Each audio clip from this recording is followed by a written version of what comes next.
Chag Sameach, Good Yom Tov. Good Yom Tov to each and every one of you as we are on the 6th day of the holiday. We're entering towards the last 2 days. We grew up, we always call it the last days of Passover. But it's really these 48 hours, it's what it's all about. We've been speaking a lot about Passover, about our personal journey. The first part of Passover, we focused about where we're coming from. And now we focus, where are we going?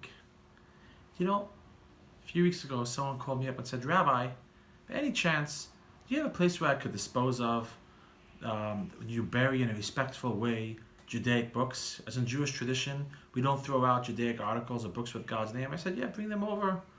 Although we get lots of books at Chabad, I asked, what is this about? She said, I don't know, some family, somebody who had some books, they're not part of the Jewish community anymore, I guess, they left it, I don't know. My hands came to it, could you take them and just bury them respectfully? I'm like, yes, I'll bring them over. When she brought it over and I started to look through it, I was fascinated. Not only was I fascinated, it drove home to me an important message. You see, amongst the books that were there were 2 Haggadahs. As I shared with the hundreds at the Seder this story, I opened up the first Haggadah and it says, a person's name, Somerville, New Jersey, 1896. I opened up the second Haggadah, this other woman's name, March 14, 1888. You see, these Haggadahs, Hebrew translated to German, printed in the late 1800s. I open it up and I see, my God, Avada Mayinu. It's the same exact words that we are saying today. And I was thinking about how families have celebrated on this Haggadah 130 years ago. I don't know where their family is today.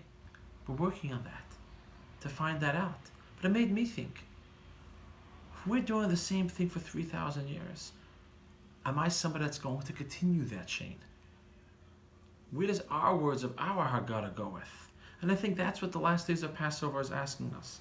Each and every one of you, is Passover something that you're celebrating of the past? Is something that you're going to take and give towards the future? Tonight, tradition tells us that God split the sea for the Jewish people.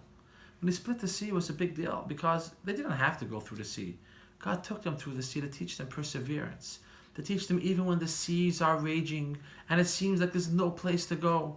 The Egyptians are behind you and the water's in front of you. And the first one to walk in, God said, go forward. It was Nachshon went forward and the water came to his chest and to his neck. And only then did the sea split. In our life, when we go forward in our personal Egypt, in our continuation of Judaism, we need to know as well.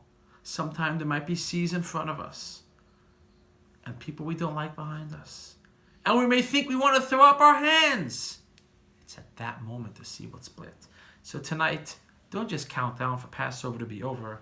Savor every minute and use the next 48 hours to think, what am I doing to continue everything from my ancestors to me, to my future?